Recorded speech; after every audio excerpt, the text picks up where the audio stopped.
I had chosen to take a step back from my marriage. Yet my husband discovered the truth. The memory is still sharp. The faint, bitter scent of burnt coffee filled the kitchen the morning I stumbled across her journal. That moment wasn't supposed to happen. I hadn't meant to pry, not really. Emma had simply left it open on the counter, her handwriting neat and deliberate, stretching across the page like a confession begging to be read. 2 weeks until I move in with Ryan. I have to know if Michael is truly the one, or if I've wasted the best years of my life. My hand froze around my coffee mug. Steam blurred my glasses, but it wasn't the heat that scorched me. It was the words. They branded themselves into my mind again and again. Ryan. Another man. A break from our marriage. 7 years together, and my wife was planning to live with someone else. Not because I betrayed her, not because I'd hurt her, but because she wanted to test me, as if our love was some experiment she could measure. I didn't confront her right then. I couldn't. I just sat there, staring at that page until the coffee turned cold. That evening, she walked in like nothing had shifted. Rain clung to her hair, her lips curved in the familiar soft smile that once felt like home. Long day, she asked, setting her bag down. I forced a smile. You could say that. She kissed my cheek, humming as she passed by, completely unaware that her secret wasn't a secret anymore. The days that followed were hell. I watched her quietly, packing little extras for work. New clothes, toiletries, lingerie I had never seen in our bedroom. And each night, I lay awake beside her, listening to the steady rhythm of her breath, wondering how long she had been weaving this betrayal while whispering I love you to me. On the 5th night, I finally asked, Emma, are you happy with me? She looked startled. What? Of course I am. Why would you even ask that? No reason, I lied, watching her eyes flick away too quickly. A week later, she dropped the bomb. I think we need space, she said over dinner, her fork tracing slow circles in her pasta. I feel like I've lost myself in this marriage. I need to figure out who I am. By moving in with Ryan? I asked quietly. Her fork clattered against the plate. Color drained from her face. How do you? I didn't yell. Didn't pound the table. I just looked at her, really looked, as though I was seeing not my wife, but a stranger wearing her skin. You left your journal out, I said. The silence pressed heavy between us. Finally, she whispered, Michael, it's not what you think. I need to know if we're meant to be. Ryan is, he's just someone I can talk to. Talk to? I scoffed. You were about to move in with him. Her eyes filled. Only for a little while. I wasn't going to sleep with him. I left then, a sharp, broken sound.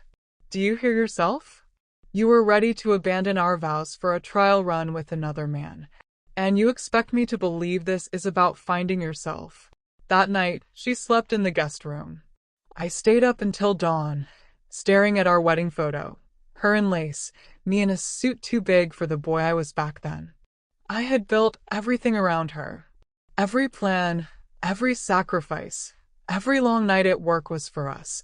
And now she was discarding it all like worn-out shoes. But I didn't beg, didn't rage. I made a plan. The next day, I went to the bank. Our money, our savings, our investments, everything tied together like a noose. I separated my share legally, quietly hired a lawyer. 2 days later, I changed the locks on the cabin we bought for anniversaries. Within a week, I moved most of my things to my brother's house. And through it all, I played the part. Kissed her cheek in the mornings. Asked about her day.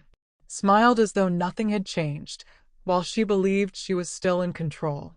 Until the day came. She stood by the door with a small suitcase in hand. I'm leaving for a while, she said softly. Her voice trembled. Please don't be angry. I forced a calm smile. I'm not angry, Emma. I just hope you find what you're looking for. She kissed my cheek one last time and walked out, certain I would be waiting. 2 weeks passed. I didn't call. I didn't text. She sent casual messages at first, then longer ones, edging into pleas. I replied only once. Take your time. What she didn't know was that the lawyer had already sent the divorce papers to her email. When she finally returned, suitcase in hand, expecting everything to be exactly as she'd left it, her key didn't work. I opened the door halfway, leaning on the frame. "Michael, why is the lock?" "I changed it," I said evenly. "It's time we make this official." Her eyes widened. "Wait, what?" "Michael, I thought we were going to talk." "You already made your choice, Emma. You tested our marriage. And you failed." She tried everything then. Tears, apologies, even anger. "You're overreacting. It wasn't an affair. It was just a break. Don't throw this away." I stayed calm. "You already did. You just didn't expect me to walk away from the wreckage." The divorce wasn't explosive. No shouting, no broken plates. It was cold. Surgical. I had her journal. Her texts to Ryan. Proof she left, not me. She lost the house. I kept most of the savings. Ryan disappeared the moment she told him about the mess. She ended up in a small one-bedroom across town, working late shifts to cover debts she never thought she'd face alone. Months later, I saw her at the grocery store. She looked smaller, tired, shadows under her eyes.